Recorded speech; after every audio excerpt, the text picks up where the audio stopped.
Okay, so out here at a familiar little spot that I come quite often. Out here trying to catch some fish today. Only got a couple hours till dark. Oh Lord, man. I had to walk through a ton of brush to get here.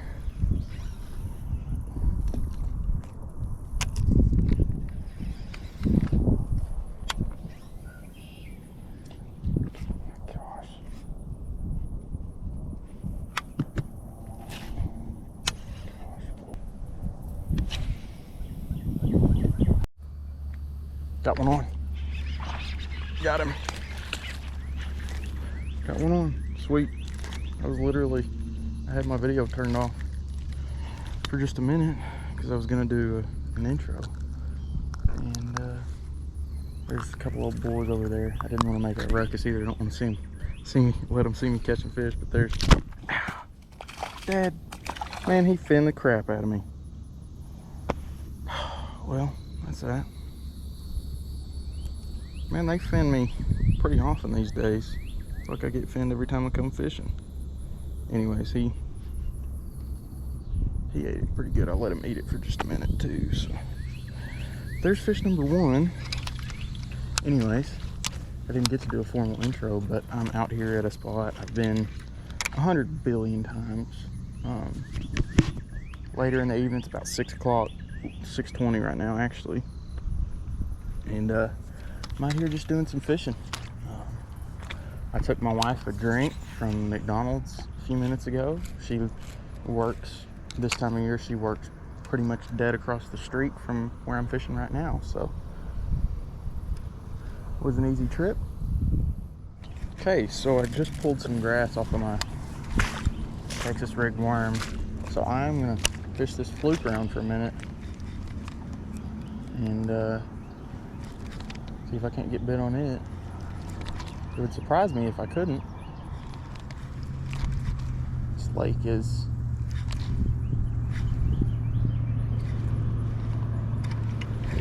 notoriously just a really tough lake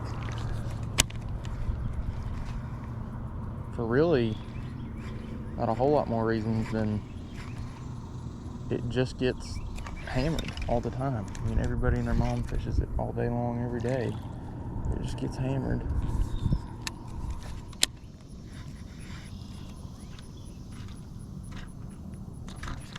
I said, oh, I'm going to try and make it pretty weedless, and then, oh, I thought I had a fish. It's just sideways on the hook is all.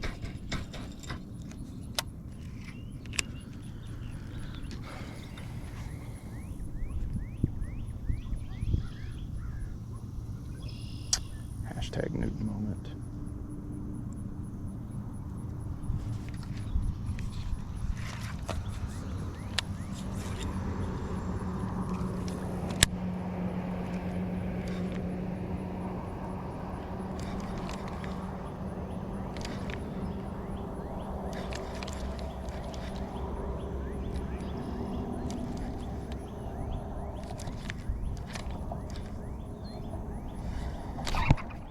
There's one.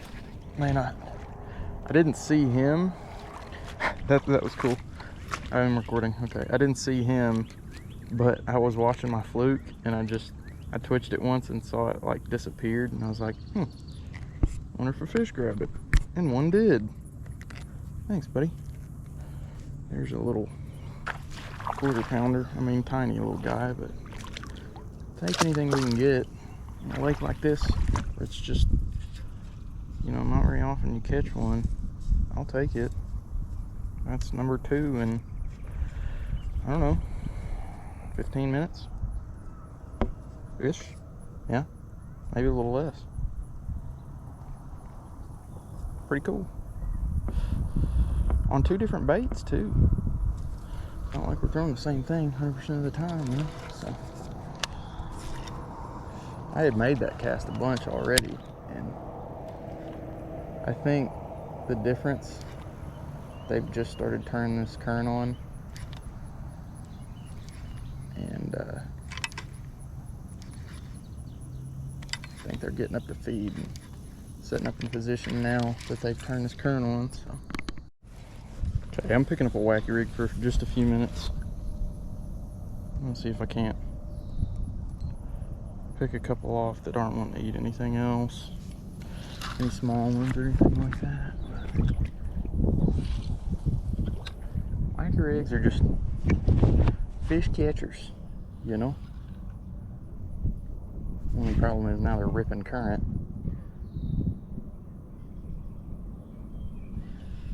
There's a bite. Oh, he doesn't have it. Oh, dadgummit! Did he just took my wacky worm. Thank you guys for watching the video up to this point. I'm going to go ahead and get into some of the rods and reels and baits that I was using. I appreciate you helping out the channel. So yep, let's get to it. Okay, so firstly we have the spinning rod that I used tonight. I didn't catch any fish on it, but I threw it a little bit, and then actually off camera later that evening I caught a little bluegill on it on a little bobber setup. It's funny, I was telling my buddy I don't remember the last time I threw a bobber setup, but I had one in the back of my car and went and tied it on and just had a good time throwing it, catching. Well, I didn't catch anything other than that one little bluegill, but it was fun just to watch him take the bobber down like old times. Anyways, back to the rod. This is a TFO, Temple Fork Outfitters Tactical Bass rod. It is a 7'3" medium fast action. So this is a great all-around spinning rod. I've had it for a little less than a year now, and I've really enjoyed this rod. It's got a real quick tip, and it's a little bit, it's not a real whippy tip either. It's pretty, like you guys can see, it's pretty, like it's pretty stiff. I mean, it's definitely more medium than medium light, but I really enjoyed it. It's a great rod for wacky rigs. I've used like lighter Ned rigs and drop shots. I wouldn't recommend. I think this rod is a little heavy for your light wire Ned rigs and drop shots, but for a lot of like practical applications, this rod's great. I throw tubes on this rod, really like it for that kind of stuff. Anyways, moving on to the reel. So I've got a Daiwa Eliminator 2500 reel right here. You guys can see that. I got this reel right after I got this rod. I ordered this reel online. It was on sale for like 80 bucks, and they're normally like 120 or something like that. Anyways, I really like this reel.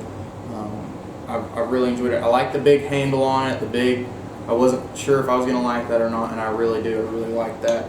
I've got that spooled up with, I believe that's 12 or 13 pound, give me a second, Sunline braid. It's their, oh Lord, I can't remember the name of it. I'll think of it later and think I'm an idiot. But anyways, that's the Sunline X-Plasma braid. So what that is, I think it's 12 or 13 pound braid, and I've got, I believe that's a 12 pound leader. I think that is the 12 pound Sunline FC Sniper, if I remember correctly. It might also be 10 pound, just some cheap Berkeley, but I think it's that 12 pound FC Sniper. Anyways, so that's the rod, spinning rod that I was using.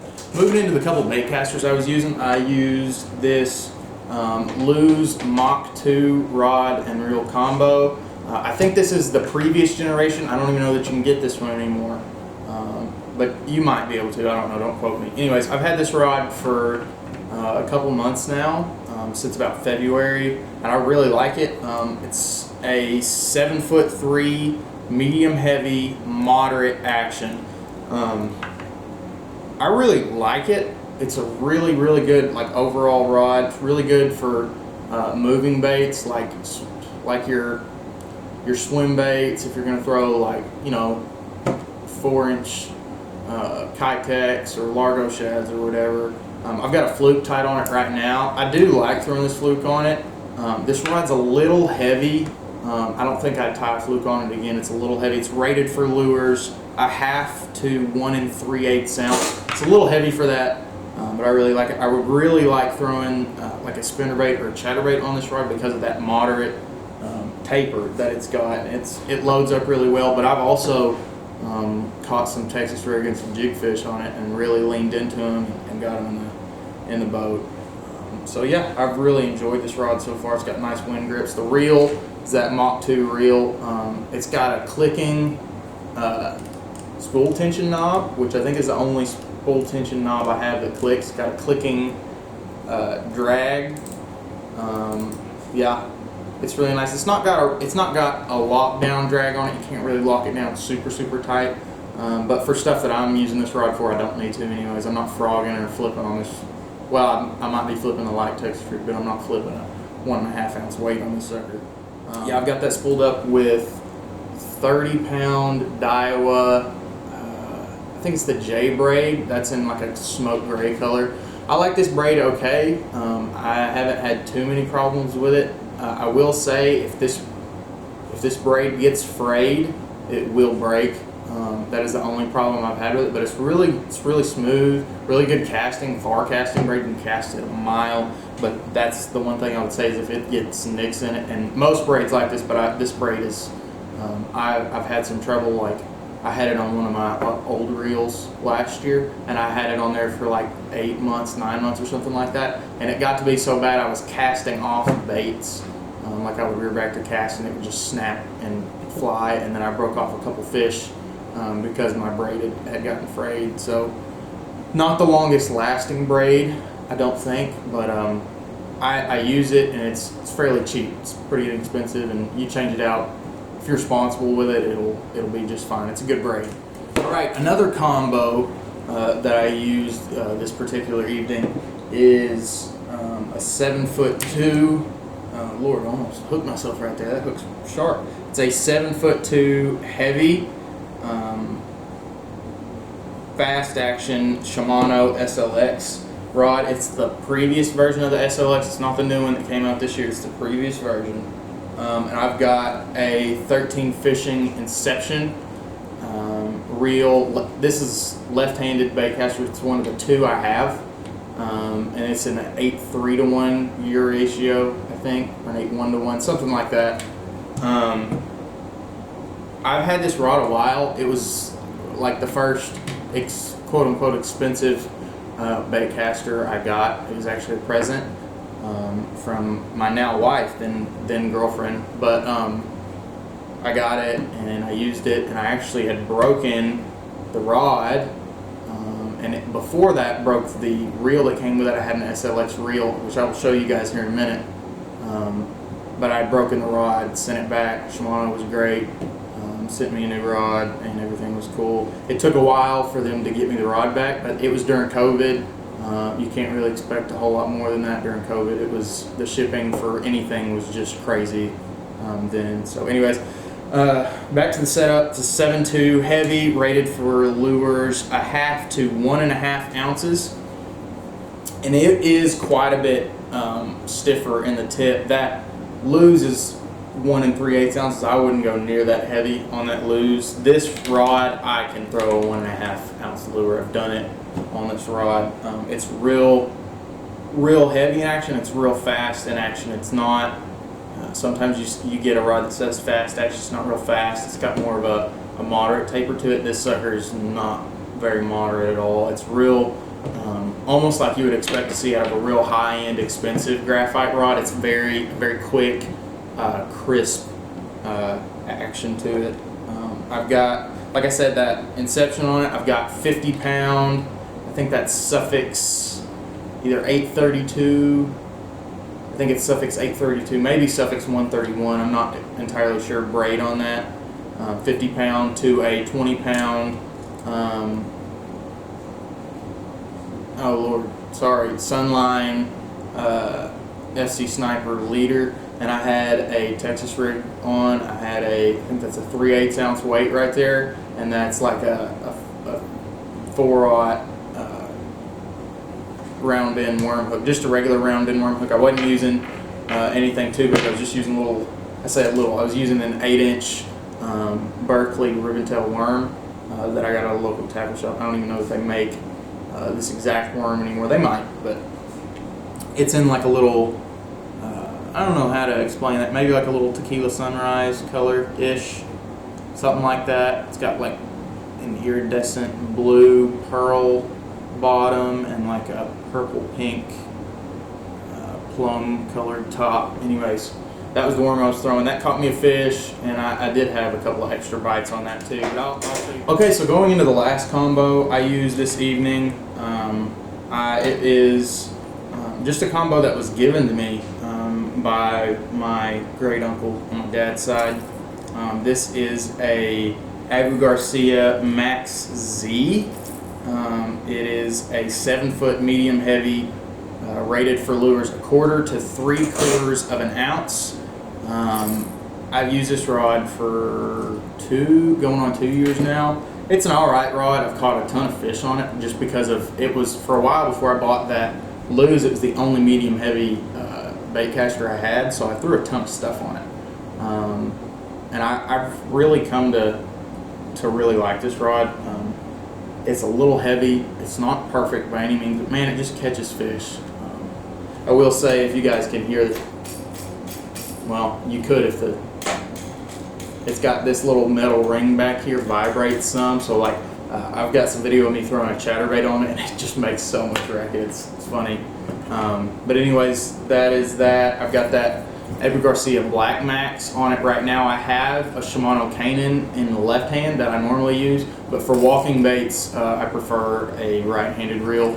I'm just used to walking and like jerk baits and stuff the same way. I like a right-handed reel. So this is the second Black Max I've owned. I owned one before, and I put it through the ringer, and I mean it's a $50 bait caster. I don't think they even make them anymore, but they used to be like $50. And I mean, I had mine for, oh Lord, years before it ever broke on me. And I mean, I used and abused it. So I've got this one. I don't use it all the time, but for a $50 bait caster, it's a really, really good reel. I haven't had any problems on it. I've caught the biggest fish I've ever caught was on an Abu Garcia Black Max, the first one that I owned. It was like 8 or 9 pounder. I mean, an absolute giant, and that Black Max didn't budge. So this is a Strike King KVD Sexy Dog on here. This is, I think, the bigger size in a white color. I caught a ton of fish on this specific bait. I really like it. During the summer times when a lot of the lakes I go to, the fish like to school up in the summer times and bust on bait, and this is a killer bait to catch them. This and a jerk bait are my two favorite ways to catch them when they're chasing bait. So I've got some braid on here. I can't tell you what brand of braid this is, and I can't tell you what pound test it is. All I know is it's somewhere between 15 and 20 pound braid, maybe 30, but it's very thin to be 30. I got this on a reel that I bought. It came with the reel, not this reel, but a different reel, and I didn't want to use it on that reel, so this reel didn't have any line on it, so I spooled this up with that. If that tells you how cheap I am, I didn't waste any line. It's pretty thin. Honestly, it's a little thinner than I would like to throw most anything on, but I haven't had too many problems. I have broken off once on it, but not on a fish or anything, and I'm not setting the hook really hard on this, or I wouldn't be using this braid. So that braid's fine, and that's a 20-pound monofilament leader right there, and it's only about a foot of leader. I like a little bit of either mono, or I almost 100% of the time use mono as a little leader when I'm throwing topwater. Some people like a really short fluorocarbon leader, but I like that mono. It just floats better. It makes I think it helps the action of the bait out a lot. So anyways, that's just some 20-pound. I think that's like the Strin, the old Strin brand of mono, and that stuff's great. I use the mess out of it. Don't have any problems. It has no frays in it right now. And I know if I was to hook a giant right there, that FG knot, that mono is going to stretch and give me a whole ton of forgiveness with that big top water.